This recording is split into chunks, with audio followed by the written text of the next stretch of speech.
delicious នេះនឹងយើងនឹងធ្វើ pancake យើងមានគឺដាក់កូបចេកពងទាម្សៅដើម្បីនឹងដាក់ចេកចូលតបមកដាក់ម្សៅចូល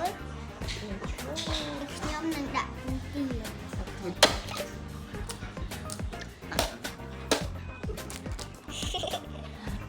ក្រោយគេបង្អស់យើងដាក់ដាក់កូបប៉ុណ្ណឹងមកនេះប៉ុណ្ណឹង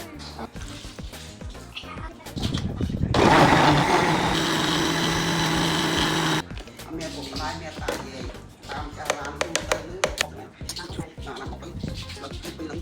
ហើយយើងដាក់យកទឹកឈាមពេលខ្ទះក្តៅចាំយើងដាក់ប័រចូល pancake ចូល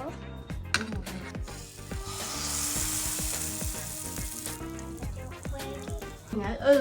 អាចបានចង់ភៅ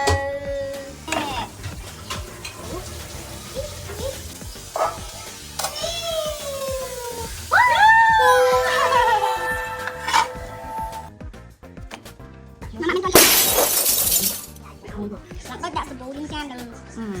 អានេះគេអីក៏ដៃគេដាក់ទឹកឃ្មុំចូល How is itមកដា Really delicious